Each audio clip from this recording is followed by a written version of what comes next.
So the multiple linear regression models that we've been looking at so far have been what you would call main effects models, in that they've had the assumption at their core that the effects of each predictor variable are additive. So you look at a predictor variable, you see how much of the variance in the outcome variable that predictor variable can explain, and then you add to that the unique variance in the outcome variable explained by the next predictor variable, and then you add the unique variance explained by the next predictable variable until as much of the variance in the outcome is explained as possible, and that's how we create our overall model. Now there's a problem with this in that actually predictor variables may be interacting with each other. So it may be that actually there is a relationship between social economic class and ethnicity, which is the example we're going to use here, which in itself has an impact on age 14 score. So following this example through, we've assumed that the effect of social economic class on age 14 score is the same for all categories of ethnicity. But this simply might not be the case. It may be that the relationship between social economic class and age 14 score is different for different ethnic groups. So we've generally found this pattern that as your social economic class becomes less affluent, you're predicted to get a lower score at age 14, but we don't know for sure that this pattern is the same for each and every ethnic group in our sample.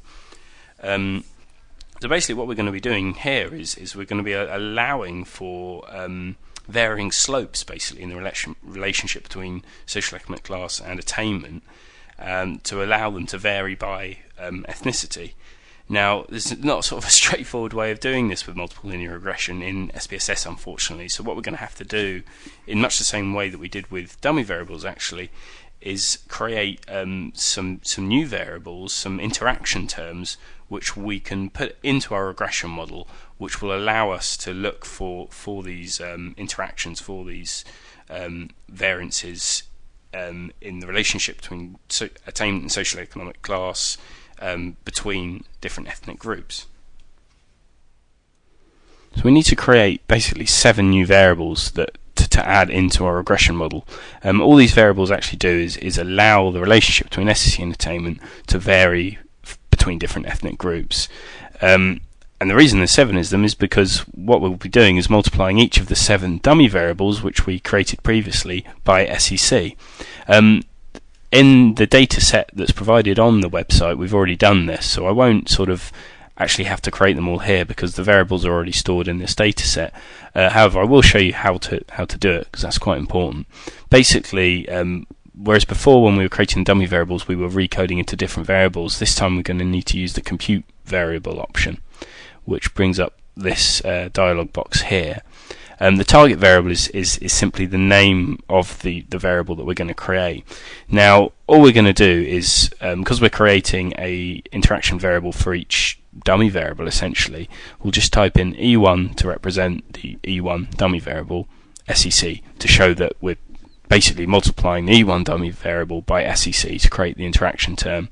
And that's just exactly what we'll do. We find E1 here and add that, multiplied by SEC. I've just got to find it. You'd think I would have learnt the alphabet by now. There it is. Move that across there. And in order to create the term, we just click OK. Now, I won't do it because, as I say, I've already created the terms in this data set, but we just repeat this. If we were creating them from fresh, we'd just repeat this 7 times, E1 through E7 to create E1 SEC through to E7 SEC. Okay, so let's run our new model. I won't go into a huge detail about this because you've seen it in the previous videos and on the website, but as always, KS3 stand, which is the age 14 exam score, is our dependent variable. We're going to add SEC as a predictor variable. We're also going to add all of the ethnicity dummy variables, if I can find them. Can sort by file order, and then it will be inputted in the order you actually created the variables, and of course we created all the dummy variables together, so that's a good way of getting to those. We're also going to add gender, and finally, did I add SEC? Yes, I did. Finally, we're going to add the interaction terms that we created, E1 SEC through to E7 SEC. Now, before moving on, we're going to be looking at the predicted variables, the predicted age 14 scores that the model creates, just in order to gain a better understanding of interaction effects. We've already got this saved in our dataset, so I won't actually do it, but basically it's just unstandardized predicted values from the save menu here. So what this will actually produce is the values predicted by the model for each case. And when we have this, we'll be able to compare those values for this model with the interaction terms included to the values when no interaction terms are included. So interactions between ethnicity and social economic class are not allowed to occur, but I won't include them this time simply because we've already got the variable in the output and we don't want to create too many variables as it gets very confusing. So once we're happy with the predictor variables included in the model, we'll click OK to run it. Okay, so let's go through and interpret the data that we have.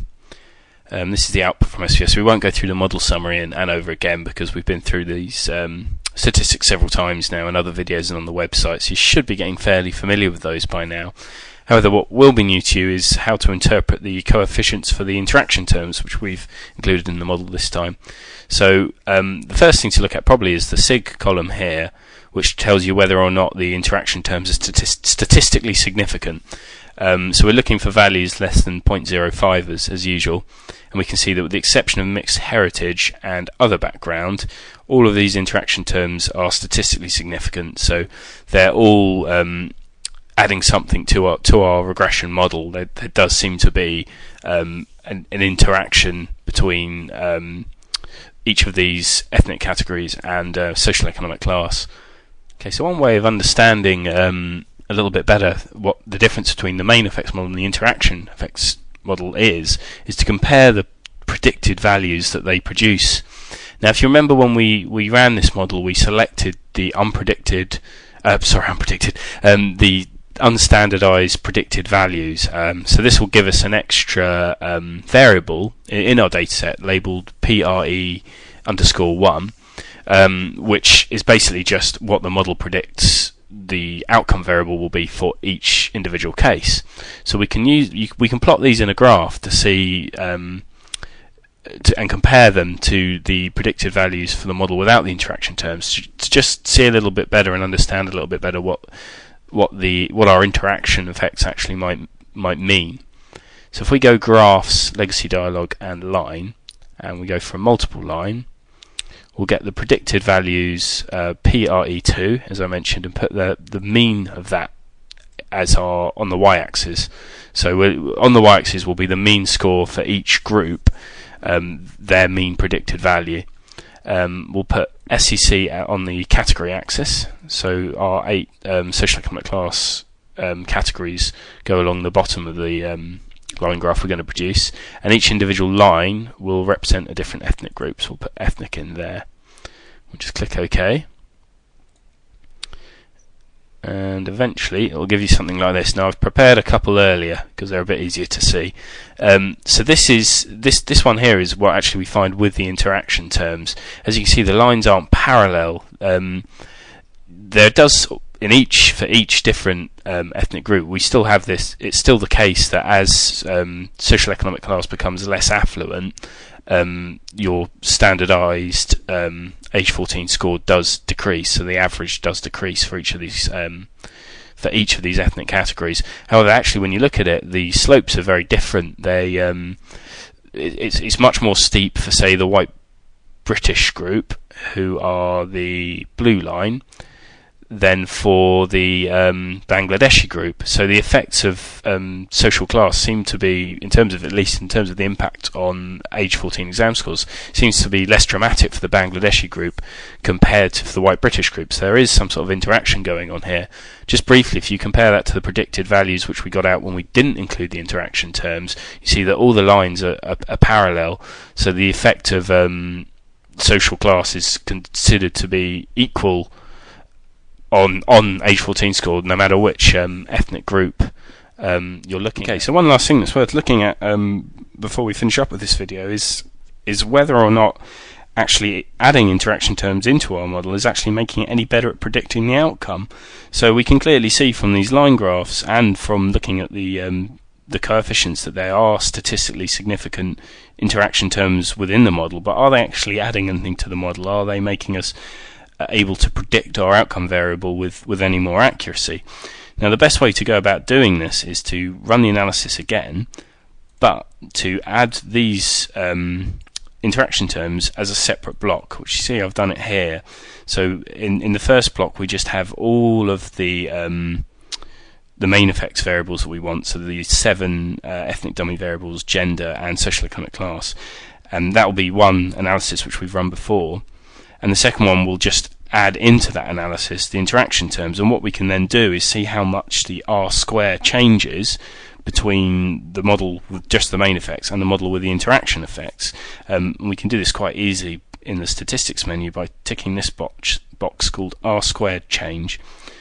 So when we run the analysis the second time, just give it a few seconds to work it all out, and we'll see that the R-square change without the interaction effects is 0.412. Sorry, the R-square without the interaction effects is 0.412, but we get an R-square change of 0.003, so we get an extra 0.003, although that must be a rounding error because that looks like 0.004, of the variance in our outcome variable explained by adding the interaction effects into the model.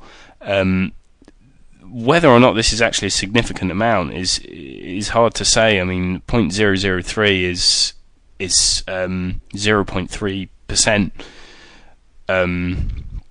of the total variance, which isn't very much. So it's important to try and weigh up whether or not adding the interaction effects will significantly improve your model. And you may find in this case that it might not be worth including them because it makes the model a lot more complicated, but actually earns very little in terms of predictive power.